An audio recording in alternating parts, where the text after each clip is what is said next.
Merci beaucoup. Ça fait très longtemps que je n'étais pas venu à French Studies. La dernière fois, c'était avec Michael Sheringham et je souhaitais, avant de commencer cette conférence, lui rendre hommage parce qu'il nous manque beaucoup. Comme vous le disiez, je travaille sur la littérature française contemporaine avec une grille de lecture pragmatique, centrée sur les modes d'action des textes littéraires sur les individus et les sociétés, ce que la littérature change à nos cadres de perception, à nos représentations. Et ces dernières années, comme je fais à la fois de la théorie et de la critique littéraire, j'ai été particulièrement sensible par la manière dont la littérature s'est imposée dans toute une série de questions ayant trait à la justice et dont la littérature s'est faite elle-même opérateur de justice. Les écrivains d'aujourd'hui s'intéressent à la justice en révisant des procès, en commentant des procès, en proposant leurs enquêtes concrètes et leur vision de la notion philosophique elle-même de justice pour corriger les injustices. Camille Laurence l'écrit très bien en expliquant que l'écrivain est celui qui poursuit un rêve d'enfant, rendre justice. Et c'est sur cette opération, sur ce rêve d'enfant que je voudrais réfléchir avec vous. C'est un projet littéraire contemporain qui, évidemment, trouve ses sources dans une très longue tradition, qui est celle de la rhétorique judiciaire, dans la manière aussi dont le roman, depuis ses débuts, si l'on en croit Bakhtin et Lucas, cherche à rendre compte de la polyphonie et des conflictualités sociales, mais qui se manifeste dans le champ contemporain par des formes de justice alternative, de justice littéraire, de justice réparatrice, de justice substitutive.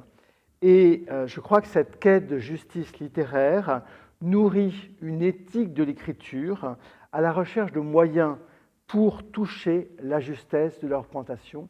Et à côté du concept de justice, j'aimerais faire jouer le concept de justesse, qui est un concept d'ailleurs très difficile à traduire en anglais, mais qui m'intéresse beaucoup parce qu'il dit peut-être la manière dont la littérature peut contribuer à résoudre les injustices.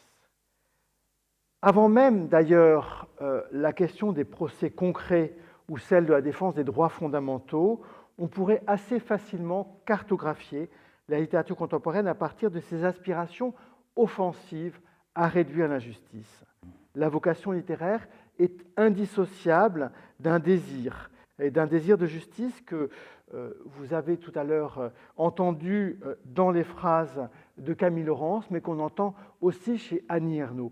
Pour citer la prix Nobel de littérature, elle définit sa vocation d'écrivain comme une manière de considérer qu'orgueilleusement, je la cite, et naïvement, écrire des livres, c'était d'être au bout d'une lignée de paysans sans terre, d'ouvriers et de petits commerçants, de gens méprisés par leur manière, leur accent, leur inculture, mais qu'il s'agirait de réparer l'injustice sociale de la naissance. Réparer l'injustice sociale de la naissance, nous dit Annie Ernaux, héritière d'une longue tradition remontant au moins à Victor Hugo.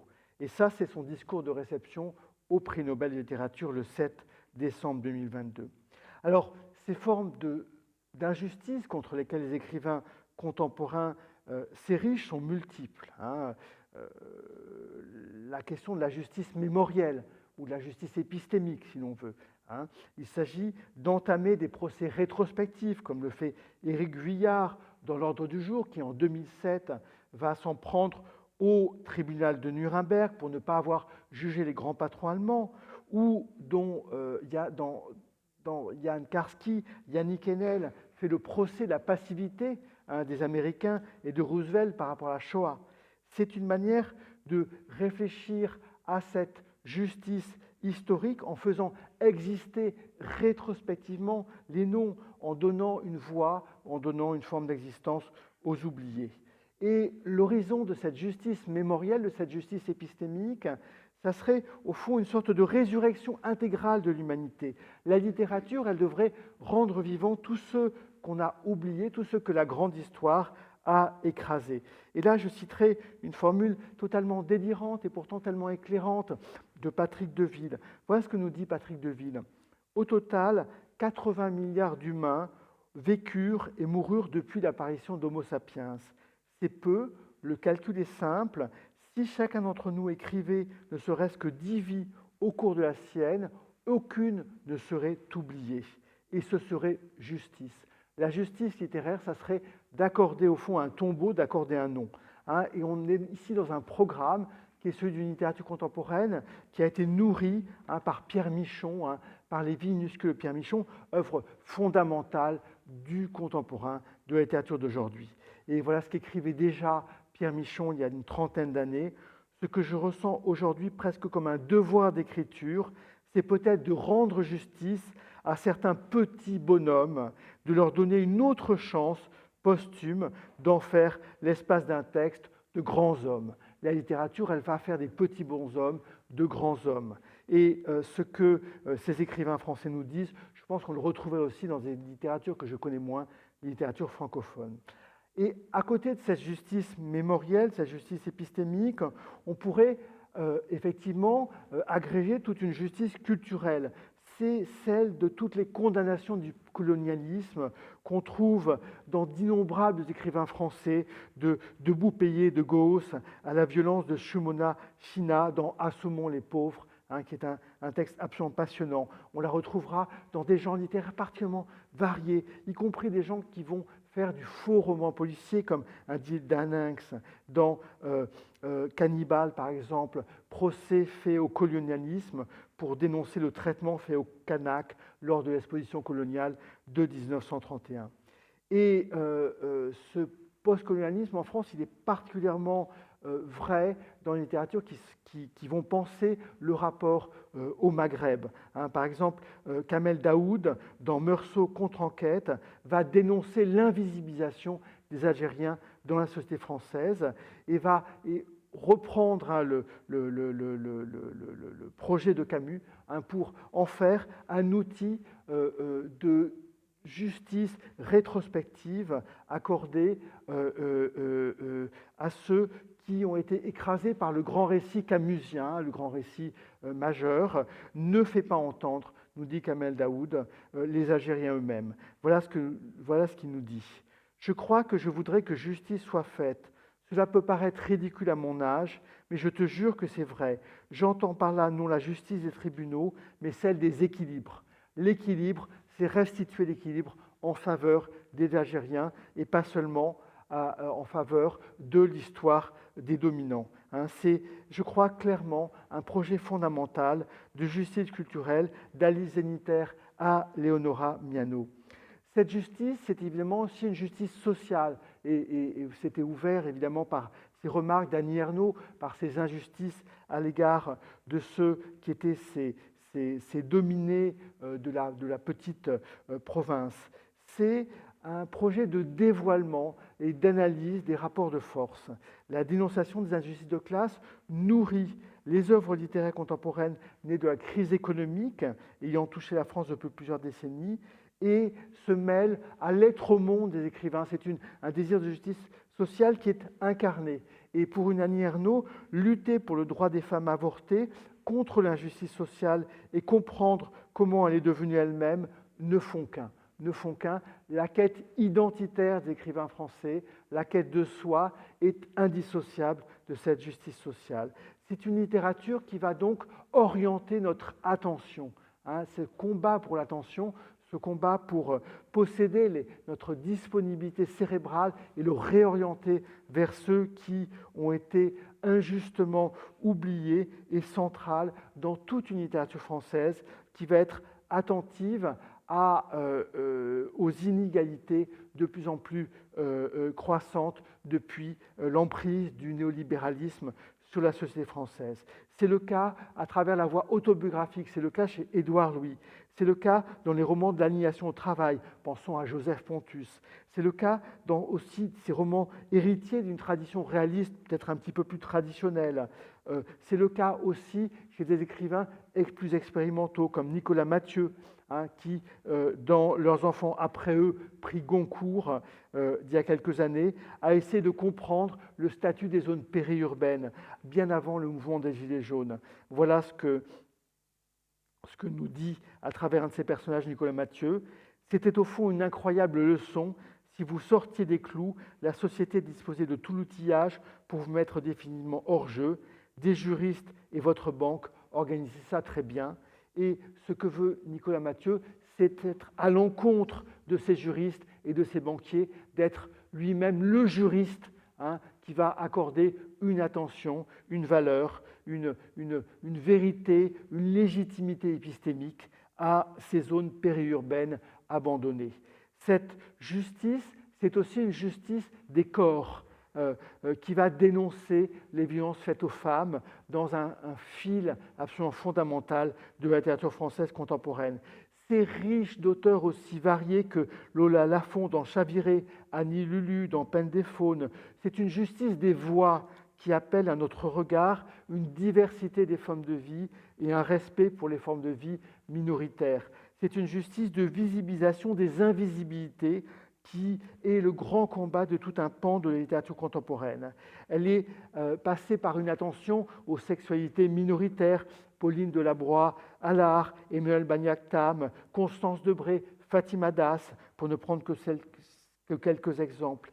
C'est aussi une justice à l'égard des formes de vie non humaines. Et je crois que de manière très très continue, à travers notamment le thème de l'écoféminisme, la littérature peut se faire l'avocat de ces autres formes de domination qui ont été celles de l'Occident à l'égard des autres espèces, des autres vivants, comme on dit désormais, je crois que l'expression est très belle, qu'il s'agisse de s'intéresser, comme le fait Éric Chevillard, aux orang-outans, dont il va pleurer la disparition dans Sans l'orang-outan, aux baleines chez Maïs de Kerangal, ou encore aux pingouins, dont Sybille Grimbert, dans un très beau texte très récent, qui vient d'être couronné il y a quelques semaines, dans le dernier des siens, vient s'inquiéter de la disparition par le réchauffement climatique. Bref, à un certain niveau de généralité, le degré d'attention à la littérature consiste à ouvrir l'œil pour rendre justice aux choses. C'est une vieille expression de Nicolas Bouvier que j'aime beaucoup, ouvrir l'œil pour rendre justice aux choses. À l'instar de cette rapide cartographie de la littérature contemporaine, on pourrait au fond produire toute une histoire littéraire qui serait une histoire de la manière dont on a fait la lutte pour conquérir de nouveaux équilibres, de nouveaux droits. Et au fond, toute écriture est une demande de justice. L'écrivain est au fond ce juste caché. Ce juste caché, c'est ce personnage décrit par Walter Benjamin, qui pourrait être un emblème de toute une littérature moderne. Alors, bien sûr, très concrètement, c'est par là que j'ai commencé, cette quête de justice, ce travail de juste caché de l'écrivain, c'est s'intéresser directement à des conflits, à des procès, à des débats sociétaux. Et c'est faire ce que j'appellerais une métajustice, une justice de la justice. Pourquoi cette métajustice opère ? Parce que dans les sociétés contemporaines, isolant l'individu des modes relationnels directs, propres aux sociétés d'interaction étroite, le droit est devenu un mode de régulation sociale absolument présent dans toutes les situations de la vie commune. Les sociétés occidentales se sont juridicisées, pourrait-on dire, et de ce point de vue, ce sont des rapports très ordinaires que nous avons maintenant avec des questions de droit, avec des questions qui aboutissent rapidement dans des tribunaux. Il est donc naturel que les écrivains s'intéressent à toute cette abondance de procès, de débats qui sont extrêmement présents.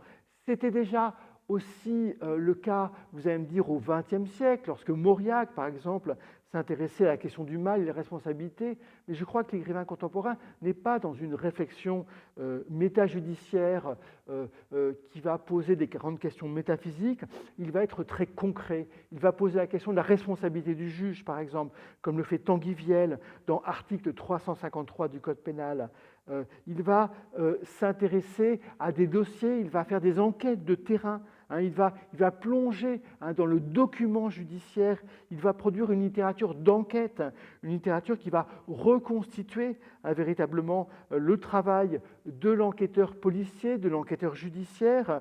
Il va essayer de regarder exactement comment marche la machine judiciaire. Et un cas tout à fait extraordinaire d'analyse de la machine judiciaire nous a été fourni il y a quelques mois par le V13 d'Emmanuel Carrère. Vous savez, ce texte de réflexion sur le grand procès des attentats du Bataclan, et qui est l'occasion pour Emmanuel Carrère de réfléchir à l'utilité de la justice pour une société et à la manière dont la littérature peut accompagner ce désir de justice qui s'exprime par ce grand cérémonial, par ce grand théâtre qu'est le procès. Et je crois que Emmanuel Carrère définit très très bien cette complémentarité du travail judiciaire et du travail de l'écrivain. Il fait parler un survivant du Bataclan, Pierre Sylvain, en lui disant « J'attends que ce qui nous est arrivé devienne un récit collectif ». Et voilà comment commente Emmanuel Carrère: écrire ce récit collectif, lire ce livre depuis le début. Le livre, c'est le livre de la justice. Voilà deux ambitions immenses, ce seront les miennes. Voilà les ambitions de l'écrivain, c'est participer à ce travail de catharsis collectif que sont les attentats. Alors bien sûr, tout ne se fait pas aussi idéalement que dans ce grand procès V13, vous savez, qui a été commenté aussi par Yannick Enel, qui a été un procès tout à fait fondamental pour la société française. L'écrivain doit parfois corriger les dysfonctionnements de la justice. C'est ce que, par exemple, Philippe Gianella fait dans La Serpe en 2017 sur un acquittement tout à fait injuste. C'est ce que fait Philippe Besson lorsqu'il s'intéresse aux erreurs de l'affaire Grégory dans L'Enfant d'octobre. Nombreux sont les écrivains qui s'attachent à dénoncer les injustices de l'appareil judiciaire. Par exemple, c'est ce que fait Florence Omnas lorsque, dans L'inconnu de la Poste, ce très très beau texte de journalisme narratif, vous savez que Florence Omnas est journaliste au Monde autant qu'écrivain, lorsqu'elle revient sur les aléas d'une enquête faite à charge contre un SDF, c'est ce que fait Sandra Lucbert, qui s'en prend dans Personne ne sort les fusils au procès France Télécom, ce procès des suicidés de France Télécom, qui est l'ancien nom d'Orange, des gens qui ont été presque poussés par les fenêtres tant la pression managériale a écrasé leur vie. Et voilà ce que cherche à produire Sandra Lucbert, c'est une justice qui va refuser une justice de classe. Sandra Lucbert va dénoncer un ordre du monde qui enserre l'exercice de la justice au nom d'une justice liquide, d'une justice de classe, d'une justice qui va s'adapter aux circonstances et non rendre hommage aux valeurs. Et c'est ce que fait aussi Karine Thuil, dont plusieurs textes ont comme sujet la justice depuis 12 France, qui va dénoncer la justice administrative, la justice à l'égard des camps de rétention pour migrants, comme le faisait Shunma Shina. C'est une justice qui va être corrigée finalement par l'existence littéraire, par la littérature, autant qu'elle va être complétée chez Emmanuel Carrère. Alors parfois aussi, la justice, elle va agir en place, la justice littéraire va agir en place d'une institution qui n'est plus là. La justice va être une justice par contumace. Lorsque, par exemple, on va convoquer un coupable qui est mort, un coupable qui est inaccessible. C'est ce que fait Christine Angot lorsque, prenant la question de l'inceste de son père, elle va le juger a posteriori parce que son père n'a jamais pu être jugé. Et le texte de Christine Angot est un texte de colère contre une justice qui n'a pas fonctionné, contre une justice qui était complaisante à l'égard de ceux qui s'étaient adonnés à l'inceste. Voilà comment justifie-t-elle son récit. Elle veut essayer de répondre à l'horreur, je la cite, de voir un avocat qui plaidait au tribunal l'inceste consenti, l'accusé qui sortait libre, un magistrat qui lui serrait la main en disant « Soyez heureux, monsieur ». Voilà ce que Christine Angot veut combattre. Il s'agit donc au fond de convoquer la société là où il n'y a pas eu justice. C'est ce que fait Vanessa Springora aussi dans Le Consentement, qui est une convocation judiciaire par la littérature de celui qui l'a abusé, l'écrivain Gabriel Maznev, dont les délits ont échappé à la loi à cause de ce que Vanessa Springora dénonce comme une brèche incompréhensible dans l'espace juridique. Eh bien, lorsqu'il y a une brèche dans l'espace juridique, voilà où l'écrivain va intervenir. Et elle va, au fond, s'en prendre à la fois à la complaisance à l'égard de l'écrivain, auréolé de son aura, de la transgression. Vous savez, il y a encore 20 ans, 30 ans, l'écrivain était considéré comme un intouchable au long de cette exceptionnalité de celui qui était sur sa tour d'ivoire. Eh bien, c'est ce que Vanessa Springora veut dénoncer tout autant que l'incapacité de la justice à cause des délais de prescription à s'en prendre à celui qui a abusé d'elle enfant. C'est aussi ce que fait Camille Kouchner, qui va essayer de contourner les rapports de force qui ont fait que l'abuseur de son frère s'en est sorti indemne. Et elle s'en prend directement à celui qui a abusé son frère en lui disant « Toi aussi, tu es prof de droit, tu es avocat, tu sais bien que pour cause de prescription, tu t'en sortiras, tout va bien pour toi. » Mais grâce à son récit, l'abuseur ne s'en est pas bien sorti et a dû démissionner de toutes ses responsabilités. Elle a réussi là où la justice ne pouvait pas réussir. Et d'ailleurs, la réparation de ces textes de Camille Kouchner, de Vanessa Springora ou de Christine Angot ne sont pas que des réparations symboliques. Les écrivains ont opéré sur le monde, ils ont changé la loi. Lorsque Camille Kouchner est passée dans la grande librairie à cause de son texte. Le lendemain, elle sera entendue par la police et quelques semaines plus tard, la loi de 2021 sur l'inceste sera modifiée pour augmenter le délai de prescription, le délai avant la prescription. Donc la littérature va performer finalement une loi, elle va performer une justice à travers les médias, à travers l'écho que ces textes ont pu leur donner. Bref, la littérature devient au fond une pièce à conviction, devient un élément du débat pénal. Je crois que c'est tout à fait important de considérer que la littérature ne sert pas seulement, comme le voulait Martha Nussbaum, à servir de culture judiciaire aux juges, à les nourrir d'exemples, mais ça sert aussi à performer sur une société qui ne veut pas entendre des modes d'action directs. Alors, je crois que si la littérature complète, accompagne, supplée à l'institution judiciaire, c'est parce qu'elle est capable de l'analyser avec les moyens propres de la parole, du langage écrit, de la finesse des descriptions, de la densité de ces narrations. Et je crois que ces modalités d'action sont tout à fait riches. La littérature peut dénoncer, elle peut faire scandale, elle peut au contraire restaurer, elle peut au contraire essayer de se faire diplomate, elle peut participer d'un travail où elle va être celle qui va accompagner le policier, mais elle peut être aussi du côté de l'avocat, elle peut être aussi du côté du juge, elle peut être aussi du côté du procureur, du greffier. L'ensemble de ces rôles sont accessibles à la littérature. La littérature peut déployer les jeux de la représentation, mais elle peut aussi mettre en forme les voix, elle peut recourir au jeu pour valider l'expérience, comme le fait Christine Angot, mais elle peut aussi utiliser le passage par la fiction pour créer des situations plus abstraites. C'est ce que fait par exemple Karine Thuil dans Les choses humaines, qui met en scène un procès d'un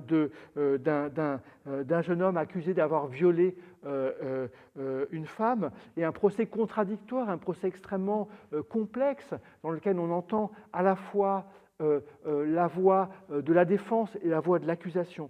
Et je crois que ces moyens de la littérature sont multiples. C'est toute la variété des formes littéraires qu'il faut prendre en compte, toute la richesse des genres d'une littérature contemporaine qui peut utiliser aussi bien les ressources de la non-fiction documentaire que celles de la fiction traditionnelle. Et je crois qu'il est absolument fondamental d'être attentive à la variété de ces voix, à celle de la plainte, à celle de la colère, à celle de la sensibilité, à celle de l'analyse complexe.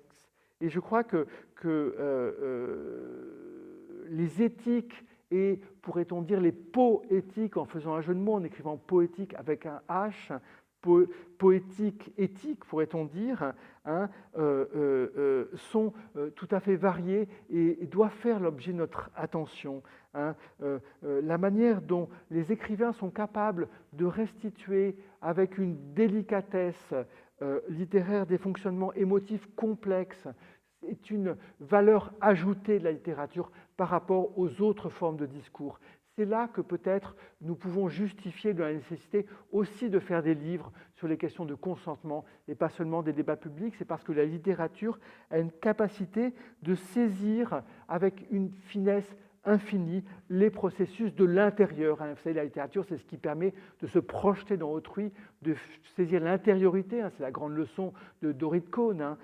Et je crois que la littérature, elle nous permet, par exemple, de penser ces problèmes de consentement de très près. Je vais vous donner l'exemple de la manière dont Vanessa Springora raconte comment elle a dû céder, comment elle a été abusée. Elle ne le raconte pas de manière caricaturale, dans un grand discours médiatique, mais elle le raconte en montrant comment elle a pu être aussi troublée, comment dans cette jeune fille de 17 ans qu'elle était, l'abus, la séduction, la violence et la douceur se sont mêlés. Voilà ce récit. Lors de ce premier après-midi passé chez lui, G se montre d'une délicatesse exquise. Il m'embrasse longuement, me caresse les épaules et glisse sa main sous mon pull sans jamais me demander de le retirer, ce que je finis pourtant par faire. Deux adolescents timides, flirtant à l'arrière d'une voiture. Bien qu'à languille, je suis paralysé, incapable du moindre geste, de la moindre audace. Je me concentre sur ses lèvres, sa bouche, tenant du bout du doigt, son visage pensé sur moi. Le temps s'étire, et c'est les joues en feu, les lèvres et le cœur gonflés d'une joie inédite que je reviens vers moi. Voyez, la littérature, elle permet de comprendre comment on peut abuser de quelqu'un sans violence explicite. Et de ce point de vue-là, elle apporte au débat public des arguments qui sont l'argument de situations vécues, du savoir comment. Vous savez, il y a un philosophe anglais, Ryle, qui disait qu'on pouvait opposer le savoir abstraitement qu'est-ce que c'est que abuser d'une jeune fille qui ne se rend pas compte, et le savoir comment, c'est-à-dire savoir dans quelles circonstances, avec quelle matérialité, avec quels détails les choses se produisaient. La littérature, elle nous apporte ce savoir comment les choses se sont faites. Et je crois que de ce point de vue-là, elle participe du débat social pleinement. Ce n'est pas un hasard si on a ensuite cité ce texte de Vanessa Springora à l'Assemblée lorsqu'on a débattu de ces questions au moment des affaires MeToo. Et je crois que pour cela, il y a un concept que j'aurais envie de mobiliser, c'est le concept de justesse. Le concept de justesse, c'est exactement ce qui fait la médiation entre la justice comme projet d'équilibre, de retour à l'équilibre d'une société, et la finesse éthique et esthétique d'un propos. La justesse, c'est à la fois être juste par rapport aux responsabilités, mais c'est aussi être juste par rapport à la manière dont on dit les choses. Et c'est un concept qui nous vient de Wittgenstein. Wittgenstein faisait remarquer que dans les questions esthétiques, il y avait beaucoup de questions éthiques en même temps. Et voilà ce qu'il nous dit. Dans la vraie vie, les adjectifs esthétiques comme beau, réussi ne jouent quasiment aucun rôle. On dira plutôt « vois cette transition, ce passage ne colle pas, son usage des images est précis ». Au fond, c'est cette précision, cette capacité à coller au réel, à coller à ce qui s'est passé, que la justice de la littérature peut s'opérer. Et je crois que de ce point de vue-là, moi je suis né à la critique littéraire avec Roland Barthes, et Roland Barthes avait cette expression qui était celle d'être une morale de la forme. La justesse, c'est cette morale de la forme, cette capacité de la forme à saisir la justesse d'une situation. C'est celle qu'avait Vanessa Springora en choisissant un récit qui n'était pas un récit directement accusatoire, qui était un récit vécu, mais en même temps décanté, avec un style paratactique, avec un style relativement simple. C'était aussi ce que peut-être Jean-Louis Godard nous disait lorsqu'il disait que le travelling était une affaire de morale. Bref, il y a dans les moyens formels, dans les moyens génériques, dans les moyens esthétiques déployés par un écrivain, je crois, toute une vérité que l'écrivain va trouver. Wittgenstein nous disait ça aussi. Il nous disait comment trouver le mot juste, comment puis-je choisir un mot parmi d'autres. Parfois, c'est comme si je comparais des mots en fonction de légères différences, comme des odeurs. Ceci est trop, cela est trop, voilà ce qui convient. Mais je ne suis pas toujours obligé de juger, d'expliquer. Souvent, je pourrais me contenter de dire « je n'ai pas encore ça ». Je suis insatisfait et je continue à chercher. Finalement, un mot se présente, c'est cela. Quelquefois, je ne peux pas dire pourquoi. C'est cela, c'est cette formule barthésienne. Hein. On saisit quelque chose dans la littérature qui est juste. On a du mal à l'objectiver, mais c'est cette justesse qui nous convient. Et d'ailleurs, beaucoup de débats, si vous écoutez n'importe quelle émission littéraire, si vous lisez des débats dans des journaux, beaucoup de débats ne sont pas des débats esthétiques abstraits en disant c'est beau, c'est pas beau, c'est réussi, c'est pas réussi. Ce sont des débats sur la poétique, sur la justesse éthique des textes. On va se demander si une œuvre produit une appropriation culturelle.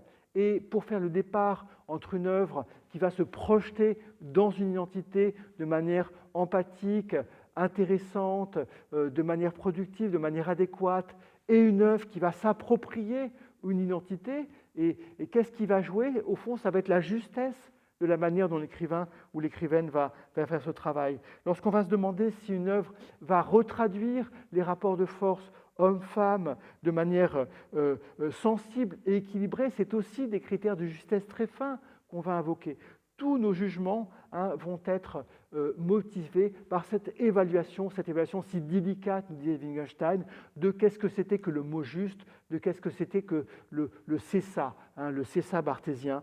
C'est le grand problème de la critique littéraire. Pour prendre quelques exemples, vous savez qu'il y a eu beaucoup de polémiques autour du récit d'Ivan Jablonka, Laetitia à la fin des hommes, qui est un récit qui a pu être considéré comme un récit d'appropriation, qui a été extrêmement contesté. On a débattu de savoir s'il était paternaliste et faussement empathique ou s'il se mettait au bon niveau en parlant de cette jeune fille.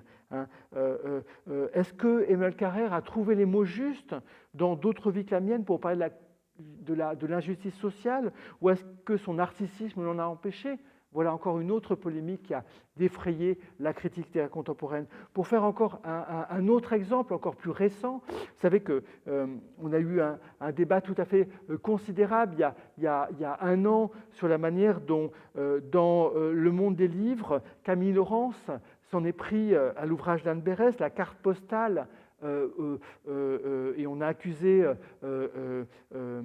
Camille Laurence d'avoir favorisé un écrivain qui était à l'époque son compagnon. Mais en réalité, derrière cette fausse polémique, il y a eu tout un débat sur la justice littéraire, parce que ce que Camille Laurence dénonçait, c'était un point de vue qui, sur la Shoah, se trouvait sans point de vue, se trouvait rapatrié des grandes catégories, des grandes banalités. Et voilà ce qu'elle nous dit dans cet article.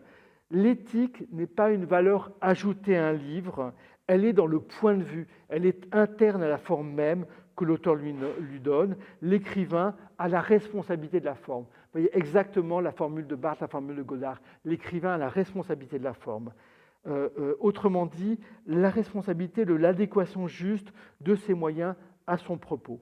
Parfois, on peut objectiver la justesse d'un écrivain, dire qu'Anne Berest, lorsqu'elle parle des chambres à gaz, des douches, elle est aussi caricaturale que la liste de Schindler, auquel on a beaucoup reproché de faire du grand spectacle avec la Shoah.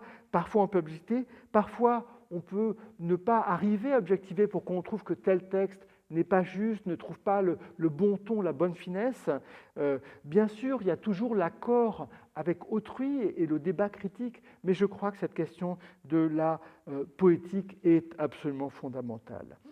Et je crois que de ce point de vue-là, la littérature doit accepter sa fragilité.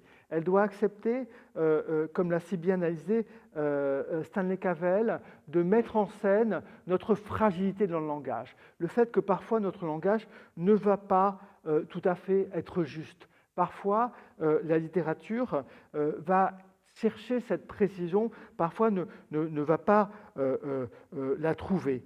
Et je crois que de très nombreux textes, si j'avais un peu plus de temps, je vous donnerais comme exemple la manière dont Nathalie G, dans La robe blanche, réfléchit sur une demande de justice qui lui est faite par sa mère, vont errer, vont chercher des formules narratives différentes. Mais je crois que cette exigence, elle est toujours extrêmement présente. Il s'agit de s'ajuster.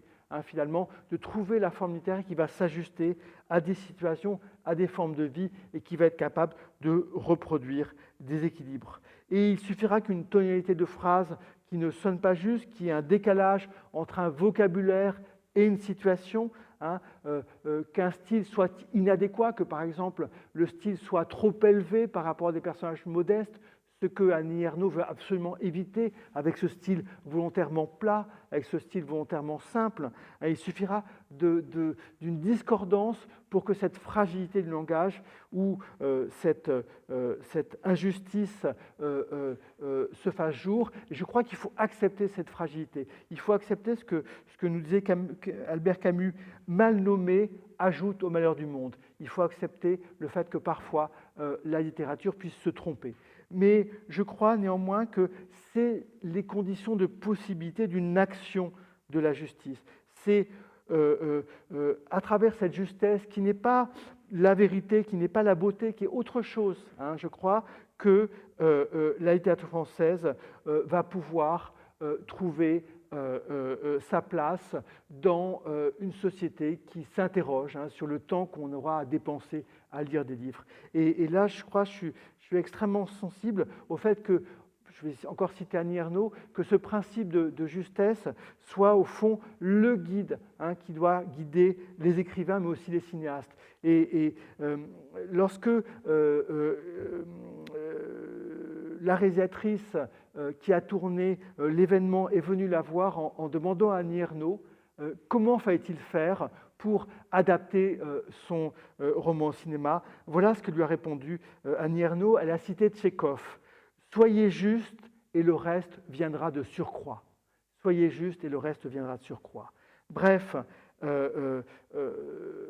l'ensemble des questions de rééquilibrage, d'action par défaut, par substitution, par complémentation, dépendent de cette prise de risque consistant à trouver la justesse de moyens. C'est par cette prise de risque que la littérature peut opérer, et en opérant, elle va modifier nos cadres sensibles, elle va nous éduquer sémantiquement à des situations à laquelle on ne serait pas attendu. Elle va nous permettre de changer de point de vue, de nous mettre éventuellement dans la peau du point de vue de ceux qui ont perdu.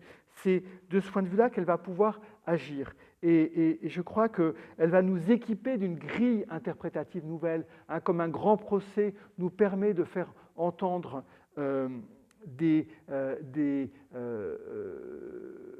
gens qui ont été injustement blessés. La littérature va nous permettre de modifier notre point de vue de citoyen. Elle va nous permettre de nous équiper d'un nouveau vocabulaire, de nouvelles situations mentales, et elle va être capable de nous projeter dans une situation.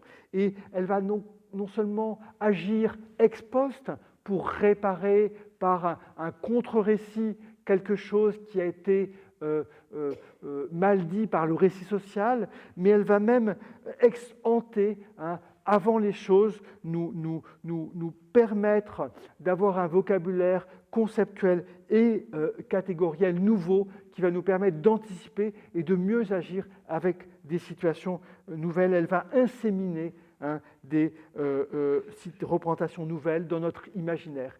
C'est pour ça que la littérature n'est pas seulement quelque chose qui vient après, qui vient faire le procès du père de Christine Angot qui a abusé d'elle, mais aussi quelque chose qui va permettre d'éviter que d'autres pères fasse comme le père de Christine Angot, par l'intermédiaire de la loi, mais aussi par l'intermédiaire de toutes les lectrices et de tous les lecteurs de Christine Angot, qui auront le bon vocabulaire de décryptage des situations, qui pourront se mettre à la place de cette jeune fille mise en scène par Vanessa Springora, de ce jeune homme mis en scène par Camille Kouchner, en permettant de le comprendre de l'intérieur dans toute la complexité de ces questions de ce consentement. Autrement dit, non seulement la littérature va rendre justice d'eux, rendre justice à, produire cette justice poétique dont parle Martha Nussbaum, mais elle va se faire le gardien de la fragilité du bien en anticipant sur nos actions futures, en préparant la société à de nouvelles formes de justice. Et c'est de ce point de vue-là que le travail de la littérature, la contribution de la littérature à, par exemple, la question de la justice environnementale, qui est un grand thème émergent, est absolument fondamentale. C'est dans une attention nouvelle aux autres vivants et aux entités non humaines que la littérature nous prépare à accorder une certaine justice à la nature. Et lorsque, par exemple, un Camille de Toledo, à la suite de Bruno Latour, va essayer de doter le fleuve Loire d'une personnalité juridique, et il va utiliser la littérature pour faire ça, parce que seule la littérature va permettre de créer les nouvelles catégories sensibles, les nouvelles catégories conceptuelles qui vont permettre à un fleuve de pouvoir être entendu et de pouvoir être respecté écologiquement. Alors, quelques mots pour conclure. En un sens, toute justice humaine est une justice narrative, tout procès est un grand récit. Tout travail de juge, c'est remettre de l'ordre dans le monde en l'expliquant, mais le travail spécifique de la littérature est de produire une remise en ordre qui soit incarnée et qui soit partageable. Partageable, c'est ce que nous disait lorsque Emmanuel Carrère nous disait qu'il allait rendre public ce grand récit et en faire un grand récit commun. Incarné, c'est ce que nous disent ces écrivains qui vont essayer de nous raconter des expériences de l'intérieur, dans la sensibilité la plus nue de celui qui a vécu à la première personne. Et je crois vraiment que de ce point de vue-là, la question de la justesse est bien plus que la question de la simple vérité, la question de la vraisemblance. Elle est totalement mobilisée dans notre rapport à autrui. Et de ce point de vue-là, la littérature va médier notre rapport à autrui, elle va contribuer à tous les bricolages que nous faisons en permanence pour comprendre autrui. C'est bien un apprentissage du jugement auquel la littérature voudrait nous initier. Je vous remercie.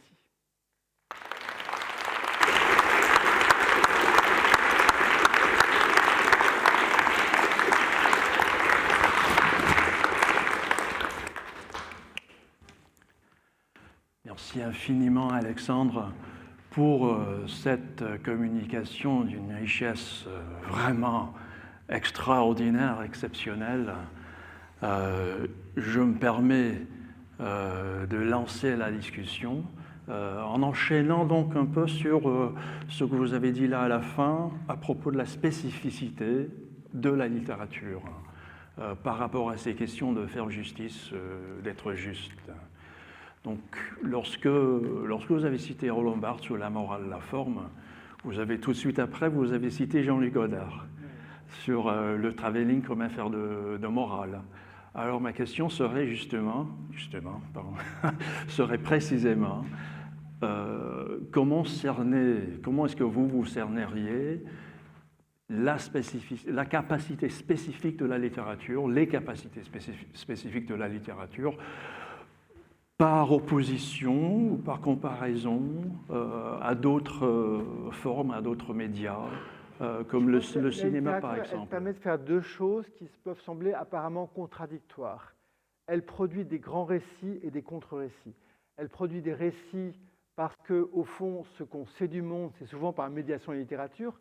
Ce qu'on sait du XIXe siècle, c'est par médiation de Stendhal, de Balzac. Et donc, elle produit des choses mémorables. Elle permet de se mémoriser les choses. Pourquoi on se les mémorise? Parce que la littérature, elle incarne les situations dans des êtres, dans des lieux, dans des héros. Et de ce point de vue-là, elle contribue à notre connaissance collective, à nos compétences cognitives, mais à notre connaissance du monde. Donc elle produit ce grand récit, et c'est bien ce que veut faire Emmanuel Carrère, qui considère que le récit du procès, il a besoin de la médiation d'un écrivain. Mais la littérature, elle peut aussi produire des contre-récits, lorsque le récit social est un récit qui est un récit des dominants, le récit colonial, le récit misogyne, etc., le récit raciste. La littérature peut produire des contre-récits. Elle va démonter les récits, elle va démonter le langage des dominants. C'est ce que, par exemple, fait Sandra Lucbert dans Personne ne sort les fusils. Elle démonte ce qu'elle appelle la langue du néo-capitalisme libéral, par allusion à la langue nazie de Victor Klemperer. Elle va dénoncer le langage des gens de France Télécom, du management de France Télécom, et donc elle va déconstruire un langage qui est celui qui a poussé des individus à s'autodétruire. Donc je crois que la littérature, elle se situe dans cette situation qui est assez compliquée, mais pourtant à laquelle on ne peut pas éviter, qui est à la fois de nous accompagner dans notre compréhension du présent, du passé, dans nos projections pour le futur, par ces grands récits, mais en même temps, elle fait souvent contrepoint. Elle a souvent le rôle de déconstruire des récits publics, des récits médiatiques trop simples ou des récits dominants. Merci. Et juste une petite question supplémentaire. Je ne vais pas trop abuser de mon rôle, mais c'est donc la dimension langagière en particulier qui lui permet ce double mouvement, ce double geste-là de... La littérature, elle permet de franchir ce que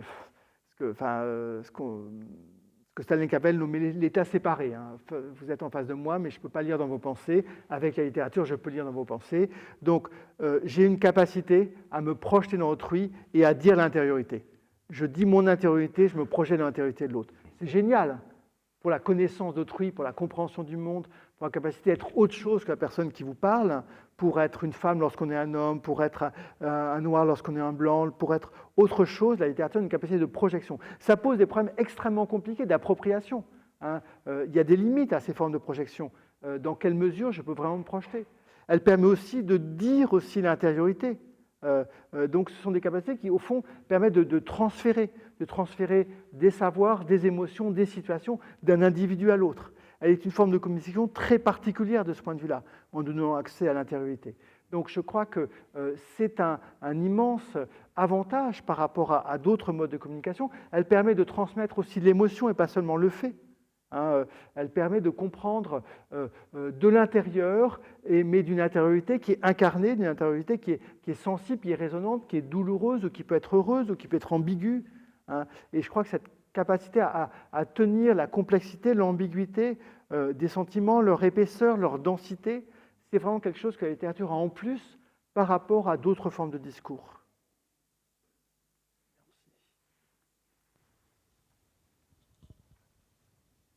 If people can say their name before they ask their question, then the people listening online will. Hi, Mairead Hanrahan. Merci. Vous avez employé le mot déconstruire à la fin. Alors, il me semblait que votre approche présumait d'une certaine façon une certaine adéquation entre la représentation et le réel. Alors, est-ce que vous pourriez peut-être nous parler plus de votre modèle de représentation, le modèle qui sous-tend votre approche? Merci. Je ne suis pas sûr d'avoir tout à fait bien saisi votre question. Peut-être elle tendait au fait que la littérature transcrive de manière transparente ou trop transparente le monde, c'est ça?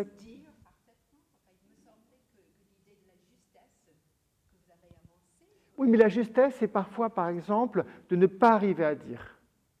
La justesse, c'est parfois de montrer le dysfonctionnement du langage. J'ai un passage que je ne vous ai pas cité, qui est un passage d'Édouard Louis, Édouard Louis raconte dans l'histoire de la violence comment, au commissariat, on l'oblige à raconter son histoire et comment il n'y arrive pas.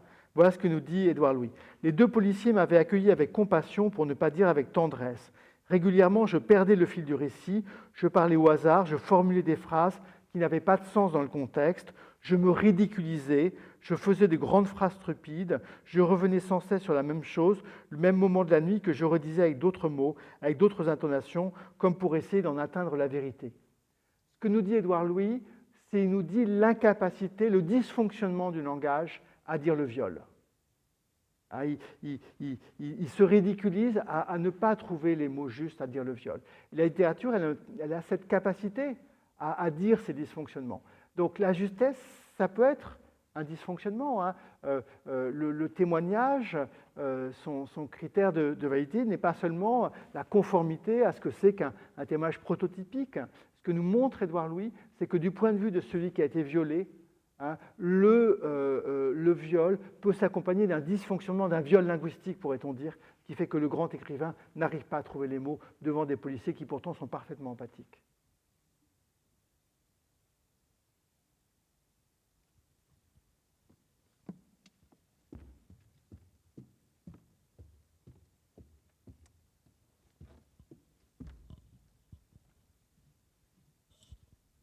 Bonjour, je m'appelle Anchit. Merci pour votre présentation. Les mots qui m'ont interpellé étaient, quand vous avez parlé par exemple de la morale de la forme. Et en fait, j'étais en train de me dire, pour moi, j'interprète ça comme l'ensemble des choix qu'un auteur doit faire au sein d'une œuvre pour que la forme soit en adéquation avec l'objectif. En revanche, la forme, quelque part, c'est aussi le genre, le choix du genre littéraire. Vous avez parlé, il me semble, surtout du roman. On pourrait parler peut-être de l'autofiction comme genre. Vous avez parlé de Christine Angot, Édouard Louis, Annie Ernaux. On pourrait ajouter Didier Ribon. Et donc ma question est la suivante. Est-ce que vous trouvez que ce phénomène de l'émergence de la justice comme thème prépondérant dans la littérature contemporaine se limite principalement au roman, ou est-ce que vous voyez ce même phénomène, par exemple, dans la poésie, théâtre, BD, j'en passe des meilleurs? Je crois que ce n'est pas mon domaine de spécialité. Je crois que c'est très présent dans le théâtre. On a toute une série d'usages du théâtre pour faire des procès, pour penser ces questions-là. C'est même une fonction assez fondamentale du théâtre, parce qu'il y a un rapport très évident entre la théâtralité de la justice, comme écoute de voix contradictoires, comme opposition de discours, et la nature même du théâtre. Donc je pense qu'un spécialiste du théâtre vous dirait que c'est sans doute aussi présent chez lui.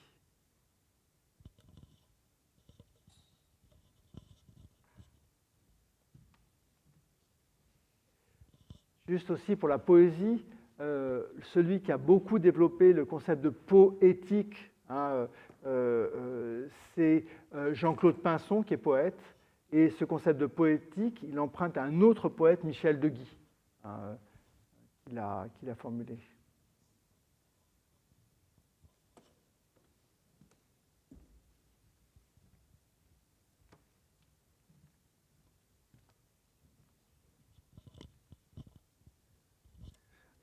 Bonsoir, moi c'est Neil. Je réfléchissais à cette phrase d'André Gide pendant votre conférence, que vous connaissez sans doute. Ce n'est pas avec de bons sentiments qu'on fait de la bonne littérature. Alors j'entends bien que la justice soit plus qu'un sentiment, mais je me demandais dans votre lecture de la littérature, que devient la cruauté du texte ? Parce qu'on a des textes littéraires, mais qui font preuve on pourrait dire, de cruauté. Je pensais au Papier brûlé d'Antonin Artaud, ou encore ces textes rédigés dans un registre satirique qui procurent un plaisir, mais dont la dimension morale de ce plaisir peut être remise en question. C'est une question qui m'est souvent posée parce que c'est vrai que dans mes récents travaux, j'ai défendu une vision positive de la littérature qui insistait sur la fabrique des valeurs, sur des formes d'action positive à l'égard des individus et des sociétés. Et on m'a dit qu'est-ce qui reste de la valeur du rapport intime de la littérature avec le mal, du rapport batalien de la littérature avec le mal. Je crois qu'on n'est plus dans la situation dans laquelle J. des Batailles écrivait. J. des Batailles écrivait dans des sociétés extrêmement, qui étaient holistes, qui étaient très prégnantes, dans lesquelles un moralisme très pesant s'affirmait, des sociétés de contrôle. Dans des sociétés de contrôle, la fonction de la littérature était d'être autonome, de prendre un recul par rapport à l'Église, par rapport à la morale, et donc elle revendiquait le mal. Mais le mal, c'était quoi? Le mal pour Bataille, etc. C'était la liberté par rapport à un moralisme ambiant, la liberté par rapport à des cadres préétablis qui écrasaient les individus. Notre situation n'est pas du tout la même. Nous n'avons plus du tout ces cadrages moraux extrêmement forts. L'individu est même totalement laissé à lui-même, il est totalement autonome, il est hyper responsabilisé, il est libre de pratiquer toutes les formes de transgression, toutes les formes de bataille, toutes les formes de transgression que Bataille ou Gide évoquaient. Elles sont totalement licites maintenant. L'homosexualité n'est plus un problème et il faut s'en réjouir. Donc à ce moment-là, la fonction de la littérature, elle a changé. Elle n'a plus comme rôle de s'opposer, d'affirmer son indépendance, son autonomie, sa radicalité par rapport à une société oppressante, mais elle est plutôt du côté de l'accompagnement des individus par rapport à des inquiétudes existentielles, culturelles, sociales, par rapport à l'absence de grands systèmes de sens.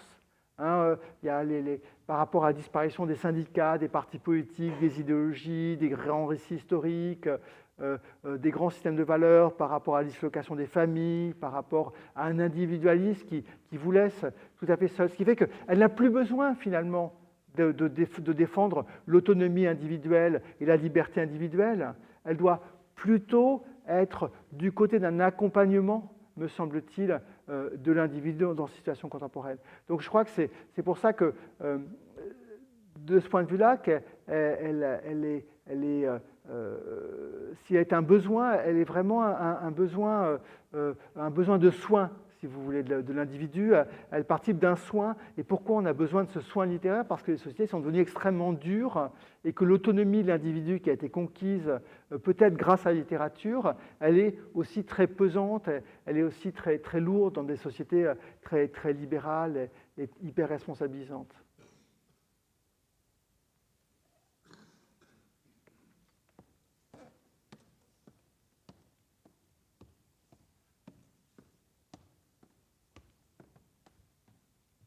Est-ce qu'il y a d'autres questions? Ah oui. Bon, ok.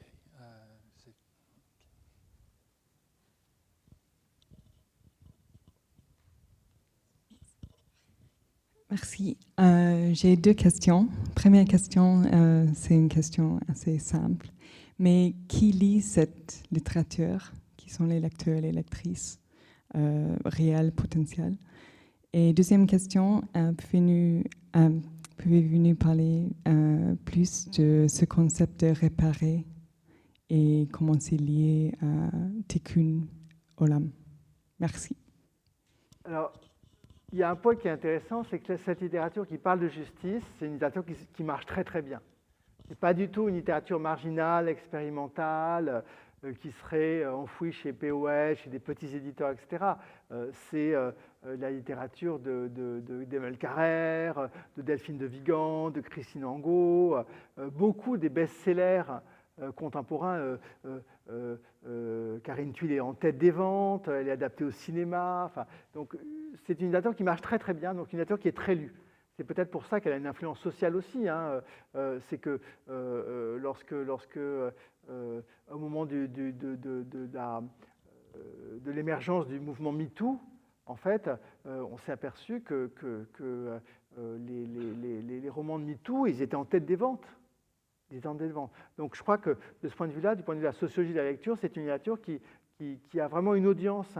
Et c'est une audience, c'est parce qu'elle correspond vraiment à un besoin de la littérature comme Alors Dominique Viard avait une formule comme partenaire d'élucidation, comme partenaire en tout cas. On a besoin d'une littérature qui va nous accompagner à comprendre un certain nombre de transformations sociales et à restaurer un certain nombre d'injustices, à l'occurrence à l'égard des femmes pour le mouvement MeToo. Alors votre autre question, c'est la question de la réparation. Je fais un bouquin qui fait 500 pages dessus.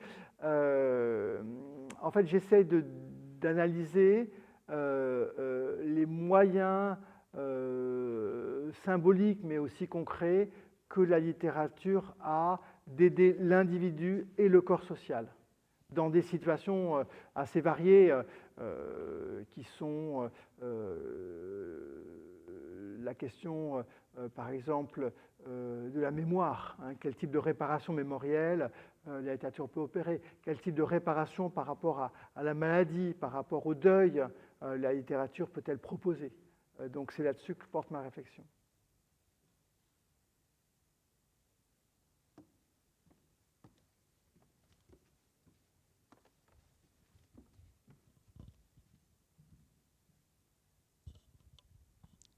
Anya Larkin. Je me demandais quel rôle voyez-vous, quel changement de rôle peut-être pour les maisons d'édition et les médias qui entourent la culture littéraire actuelle en France pour justement, en ce qui concerne les questions que vous abordez dans vos recherches actuellement? Alors, clairement, et certains le regrettent, la littérature contemporaine, poussée par les maisons d'édition, s'empare de débats de société. Elle a perdu cette distance. Pas tout à fait tout le monde. Il y a encore des écrivains qui écrivent à l'écart du monde. Pierre Sanche, écrivain admirable, il écrit à l'écart du monde.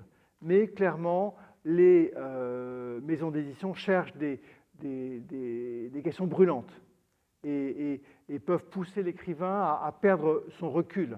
Et je crois que de ce point de vue-là, la littérature doit résister comme un art de la finesse, de la subtilité, de la complexité, de la densité, et ne pas non plus s'identifier au pamphlet.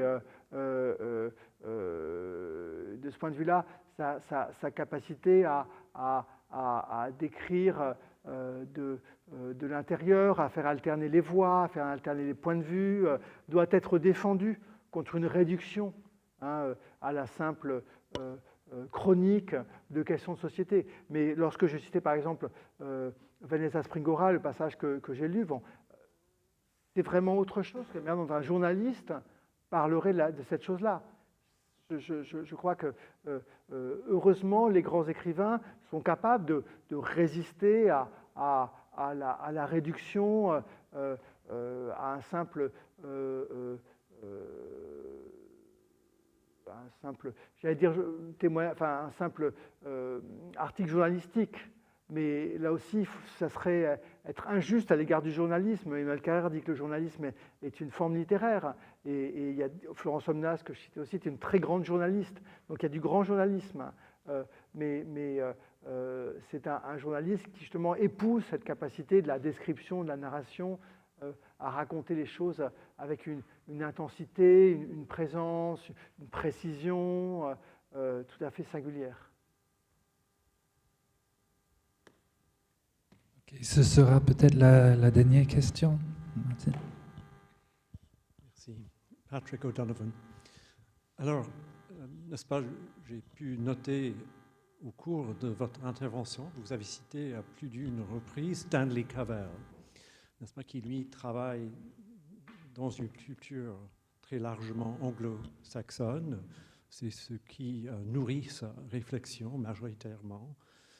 Et cela me fait me poser la question de la manière dont vous voyez les rapports entre cette littérature française que vous avez évoquée et d'autres littératures, n'est-ce pas, la littérature anglophone, la littérature hispanophone, selon les cas. S'agirait-il, n'est-ce pas, d'une évolution, n'est-ce pas, au-delà, par exemple, de la France, par exemple? En fait, mes références philosophiques étaient... là, j'ai puisé dans la philosophie du langage, anglo-saxonne, mais j'aurais pu puiser chez les philosophes contemporains français du langage, les Vincent Descombes, par exemple. Je trouve que je dois beaucoup à Wittgenstein et à Cavell, que j'ai connu en France par l'intermédiaire d'une philosophe du Caire, Sandra Logier, avec qui j'ai beaucoup travaillé, que je me suis nourri de leurs réflexions sur la manière dont le langage artistique permet d'explorer les limites, les faillibilités du langage humain. Mais je crois que ces références philosophiques ne me permettent absolument pas de généraliser à la littérature anglo-saxonne et la littérature hispanique. Je ne les connais pas. Il ne s'agit vraiment que de références philosophiques pour moi.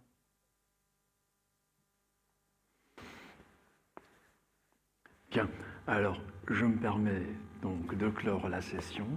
Ce que nous allons faire en remerciant Alexandre Geffen très chaleureusement pour cette communication vraiment passionnante et pour cette discussion si généreuse. Merci.